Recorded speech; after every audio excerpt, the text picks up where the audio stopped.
আল্লাহ রাব্বুল আলামিন কুরআনুল কারীমের ভিতরে সুন্দর করে বলে দিলেন, ইয়া আইয়ুহাল্লাযীনা আমানু আতিউল্লাহা ওয়া আতিউর রাসূলা ওয়া উলিল আমরি মিনকুম ফাইন তানাযাতুম।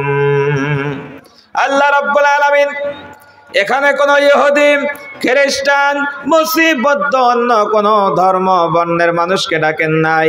এখানে শুধুমাত্র আল্লাহ রাব্বুল আলামিন ঈমানদারদেরকে ডেকে বললেন, হে ঈমানদারেরা, আনুগত্য করো আমি আল্লাহর, আনুগত্য করো আমার রাসূলের, আনুগত্য করো তোমাদের মধ্যে যারা নেতা, যারা উলিল আমর। ভাইরা আমার, এখানে এই আয়াতের ভিতরে আল্লাহ শব্দের আগে আতি শব্দ লাগানো হয়েছে, রাসূল শব্দের আগে আতি শব্দ লাগানো হয়েছে। তার মানে বোঝা গেল যে আমার ইচ্ছাই হোক, অনিচ্ছাই হোক, সুবিধা হোক, অসুবিধা হোক, আল্লাহ এবং আল্লাহ রাসূলের আনুগত্য করা লাগবেই। কথা বলেন না কেন? উলিল আমরের আগে আতি লাগানো হয়নি। তার কারণ হলো উলিল আমর ভালো কাজ করতে করতে অন্যায়ের দিকে চলে যেতে পারে, পথভ্রষ্ট হয়ে যেতে পারে। উলিল আমর যতক্ষণ আল্লাহর নবীকে নেতা বলে মানবে, যতক্ষণ আল্লাহর নবীর আদর্শ উলিল আমরের ভিতরে থাকবে, ততক্ষণ ওই উলিল আমর আমাদের নেতা। আর যখনই আল্লাহর নবীর আদর্শ ছেড়ে দিয়ে দুনিয়ার তৈরি করা আব্রাহাম লিঙ্কন, লেনিন, কালমাসের আদর্শ মানবে, তখনই আমরা ওই রকম উলিল আমরকে 3 তালাক দিয়ে দেব। কয় তালাক? যে তালাক দিলে আর বউ ফেরত নেওয়া যায় না। হুজুর আছে কি? হুজুর যাবে? যদি 3 তালাক দিয়ে দেওয়া যায় তাহলে কি বউ ফেরত নেওয়া যায়? তার মানে 3 তালাক, রাসূলের আদর্শ যার ভিতরে থাকবে না সে 3 তালাক, মানে তাকে আর জীবনেও নেতা আমরা মানতে রাজি না। কি কথা বলেন না কেন? কি রাগ হচ্ছে? কষ্ট হচ্ছে? কষ্ট পেন না ভাই, আপনারা আমার কেউ শত্রু না, সবাই আপনি আমি ভাই ভাই। কথা বলেন ঠিক কিনা? এই জন্য ভাইরা আমার, একজন মুসলমান আর এক মুসলমানের ভাই, কথাটা বলে আমি মূল আলোচনার দিকে যাব।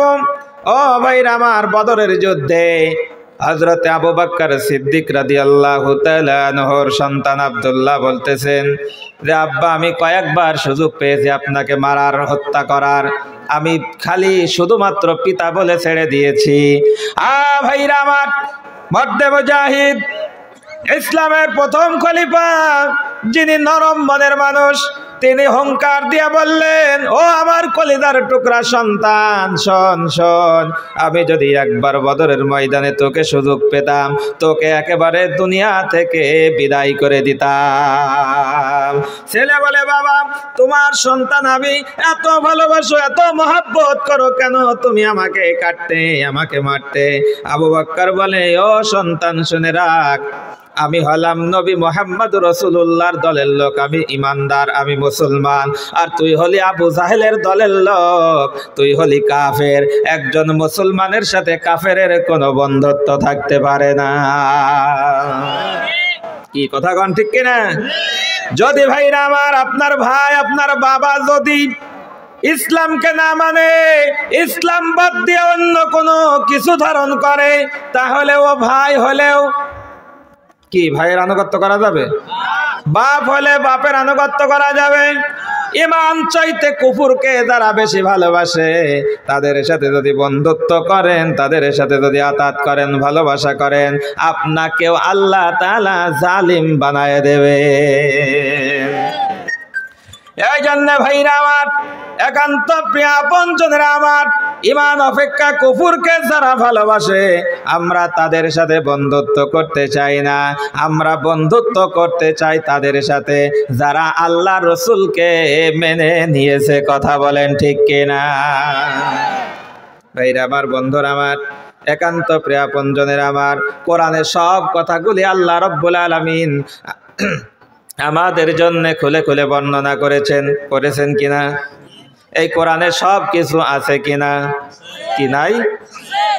রান্নাঘর থেকে পার্লামেন্ট পর্যন্ত যা কিছু চাইবেন, আপনার ব্যক্তি জীবন থেকে আন্তর্জাতিক জীবন, আপনার জন্ম থেকে মৃত্যু পর্যন্ত যা কিছু প্রয়োজন সবকিছু আল্লাহ রাব্বুল আলামিন এই কোরআনুল কারীমের পাতায় পাতায় লিখে দিয়েছেন। বলুন সুবহানাল্লাহ।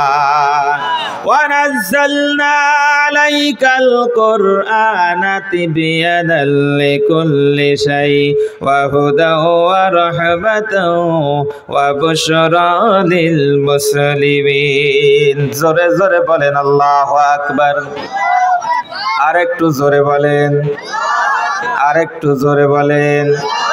এই যে বারবার বলতে বললাম, 3 বার আল্লাহু আকবার বললেন, 3 আসতে 24, তাই না? বলেন একবার আল্লাহু আকবার বললে 80টা নেকি যদি হয়, 3 বার বলেছেন কয়টা হলো? হ্যাঁ, 240টি নেকি আমল নামায় লিখা হলো। বলেন আপনাদের লস হলো না লাভ হলো? এই নেকির দরকার আছে না নাই? নেকির দরকার আছে কি নাই কিয়ামতের ময়দানে বোঝা যাবে। কি কথা কোন ঠিক না? ও ভাইরা আমার, ইমানদার যারা, মুমিন যারা, তারা সর্বাবস্থায় ভয় করবে কাকে?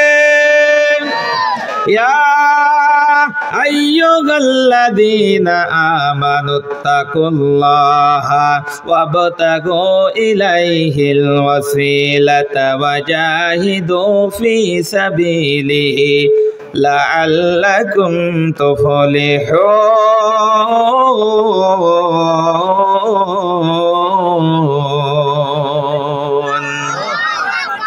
আল্লাহ রাব্বুল আলামিন ইমানদারদেরকে এখানে 3টা কথা বলেছেন।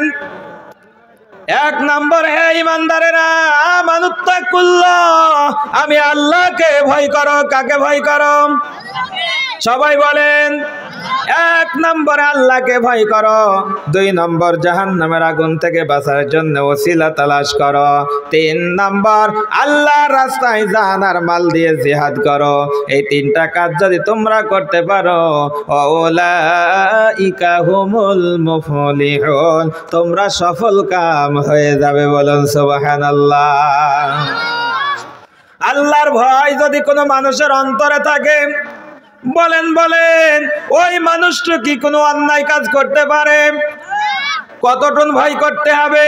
আমার আল্লাহ সে কথাও কোরআনুল কারীমের ভিতরে বলে দিয়েছেন, ইয়া আইয়ুহাল্লাযীনা আমানুত্তাকুল্লাহা হাক্কা তুকাতিহি ওয়া লা তামুতুন্না ইল্লা ওয়া আনতুম মুসলিমুন। আল্লাহু আকবার। আল্লাহ রাব্বুল আলামিন বলেন, হে ইমানদারেরা, আমি আল্লাহকে ভয় করো, ভয় করার মতো ভয় করো। খবরদার মুসলমান না হয়ে মরো না। কথা বলেন না কেন? আমরা সবাই মুসলমান তো, কি মুসলিম তো নাকি? যদি সবাই মুসলিম বলে দাবি করেন, মুসলিম শব্দের অর্থ কি? আল্লাহর সমস্ত বিধানের কাছে আত্মসমর্পণ করেছে যারা, মুসলমান হয়েছে তারা। বলেন মুসলমান দাবি করার পরেও সুদ খাই কি খাই না? ঘুষ খাই কি খাই না? এই দলের লোক আছে না নাই? আরে আমরাই। কি কথা কোন ঠিক কিনা? ও ভাইরা আমার, একান্ত প্রিয় আপনজনের আমার, আল্লাহ রাব্বুল আলামিন বলেন, যারা আমি আল্লাহকে ভয় করে তাদের সঙ্গী সাথী কারা হবে? আল্লাহ রাব্বুল আলামিন কোরআনুল কারীমে সে কথা বলেছেন। তাহলে ইমানদার বলে যারা দাবি করবে, ভয় করবে আল্লাহকে, আর সঙ্গী সাথী কারা হবে তাদের? বেনামাজি, সুদখোর, ঘুষখোর, দাড়ি দাড়ি প্রস্তাব ফেরে এইরকম লোকের সাথে কি বন্ধুত্ব ভালোবাসা করা যাবে? এটা আল্লাহ বলে দিয়েছেন। কথা বলেন ঠিক কিনা? এটা হুজুরের কথাও না, এটা মোল্লার কথাও না, এ কথা হবে আল্লাহর। কার কথা? আল্লাহ রাব্বুল আলামিন বলেন, ইয়া আইয়ুহাল্লাযীনা আমানুত্তাকুল্লাহা ওয়া কুনু মা'আস সাদিকিন। আল্লাহু আকবার বলেন। আল্লাহ রাব্বুল আলামিন বলেন, হে ঈমানদারেরা, আমি আল্লাহকে ভয় করো, আমি আল্লাহকে ভয় করো। ওয়া কুনু মা'আস সাদিকিন, তোমরা সত্যবাদী সালিহিনদের সাথী হয়ে যাও। ভাইরা আমার, যারা সত্যবাদী, যারা সলিহীন, তাদের সাথে হওয়া লাগবে। সত্যবাদী যারা, তারা কখনো সুদ খায় না। সত্যবাদী যারা, তারা কখনো ঘুষ খায় না। সত্যবাদী যারা, তারা কখনো অন্যায়ের দিকে যায় না। কথা বলেন ঠিক কিনা? সত্যবাদী যারা, আল্লাহকে যারা রব বলে স্বীকার করে নিয়েছে, ওই মানুষগুলি কখনো ওই কোনো মানুষের ক্ষতি চায় না। হারাম পথেও তারা কখনো পা বাড়ায়। ভাইরা আমার, একান্ত প্রিয় আপনজনের আমার, আল্লাহ রাব্বুল আলামিন সেই কথাই বলে দিলেন, যারা আমি আল্লাহকে ভয় করবে তারা কখনো হারাম কাজ করবে না, হারাম খাবে না। আল্লাহ তাআলা বলেন, ইয়া আইয়ুহাল্লাযীনা আমানুত্তাকুল্লাহ। সম্মানিত ভাইরা, আয়াত পড়ে পড়ে কথা বলতেছি, কোনো অসুবিধা আছে? কারণ কোরআনের মতন কোষ্ঠী পাথর পৃথিবীতে আর কিছু আছে? মহাবিশ্বের মহাবিশ্বয় মহাগ্রন্থ আল কোরআনের চাইতে দামি কিতাব আর একটাও আছে? এখন ঘটনা বললে আপনাদের ভালো লাগবে, ঠিক আছে, ওদিকে টেনশন করেন না। কোরআন হাদিসে যেসব ঘটনা খুঁজলে পাওয়া যায়, যার দলিল আছে, আমরা সেই কথাগুলাই বলবো ইনশাল্লাহ। কি কথা বলেন ঠিক কিনা? যার কোনো দলিল নাই, আকাশ দিয়ে উড়ে গেল, পাতাল দিয়ে ভেসে গেল, কি হয়ে গেল, এসব আজগবি বানানো কথা বলা যাবে? তাতে কোনো হিদায়ত পাওয়া যাবে না। আমরা হিদায়তের আলোকে এই কোষ্ঠী পাথর দিয়ে আমরা আমাদের মনকে, ইমানকে সাজাতে চাই। কথা বলেন ঠিক কিনা? ভাইরা আমার, বন্ধুরা আমার, যে কথা বলছিলাম, আল্লাহ রাব্বুল আলামিন বলেন, ইয়া আইয়ুহাল্লাযীনা আমানুত্তাকুল্লাহা ওয়া যারু মা বাকিয়া মিনার রিবা ইন কুনতুম মুমিনিন। আল্লাহু আকবার বলেন। আল্লাহ রাব্বুল আলামিন বলেন, হে ঈমানদারেরা, আমি আল্লাহকে ভয় করো, আমি আল্লাহকে ভয় করো। ওয়াদারু মা বাকিয়া মিনার রিবা ইন কুনতুম মুমিনিন। ওয়াদারু মা বাকিয়া মিনার রিবা ইন কুনতুম মুমিনিন। আমি আল্লাহকে ভয় করো। আর যদি ইমানদার বলে দাবি করো, মুমিন বলে দাবি করো, সুদের বকিয়া ছেড়ে দাও। এখন বলেন, ইমানদার বলে দাবি করা কিছু মানুষ সুদ খায় কি খায় না? ঘুষ খায় কি খায় না? ভাইরা আমার, 1 টাকা যারা সুদ খায়, ঘুষ খায়, তারা আপন মায়ের সাথে জিনার মতন খারাপ কাজ করে। তাও 1 বার না, 2 বার না, 36 বার। কথা বলেন ঠিক কিনা? সর্বনিম্ন ছোট গুনাহ এইটা। বলেন, এইরকম নামধারী মুসলমান মায়ের সাথে জিনা করার মতন অপকর্ম করে কি করে না? আশা বিরাগ আছে না নাই? এলাকায় হয়তো ওইসব নাই। সমিতি তোলে না, টাকা তোলে না, জমি বন্ধক নেয় না, টাকা দিয়ে টাকা খায় না। কি খায়? আল্লাহ বলেন, তুমি যদি মুমিন বলে দাবি করো, সুদের বকিয়া ছেড়ে দাও।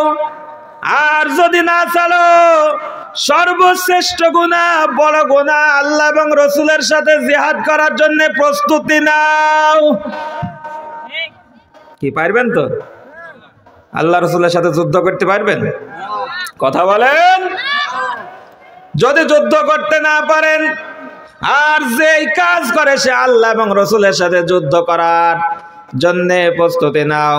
ভাইরা আমার, ও মায়েরা, একটু কান খাড়া করে শোনেন। হযরতে ফাতেমার বাড়িতে বিশ্বনবী জনাবে মুহাম্মদ রাসূলুল্লাহ সাল্লাল্লাহু আলাইহি ওয়াসাল্লাম গেলেন। ডাক দিলেন, ও ফাতিমা, ও ফাতিমা। ফাতিমাকে 3 বার ডাক দিলেন। 4র্থ বার ফাতিমা নবীজির ডাকে সাড়া দিলেন। নবীজি বললেন, ও ফাতিমা, আমি আমার আল্লাহকে 1টি বার ডাক দিলে আমার আল্লাহ 1 ডাকে সাড়া দেয়। আমি আঙ্গুল দিয়ে ইশারা করলে 4 দ্বিখণ্ডিত হয়ে যায়। ও ফাতিমা, তোমাকে কয়েকবার ডাকলাম, কেন তুমি আমার ডাকে সাড়া দিলে না? ফাতিমা কাঁদে আর বলে, ইয়া রাসূলুল্লাহ, ইয়া হাবিবাল্লাহ, আপনি যখন ডেকেছেন আপনার ডাকে আমি সাড়া দিয়েছি, কিন্তু আমার খোদার যন্ত্রণায় পেটটা পিঠের সাথে লেগে গেছে।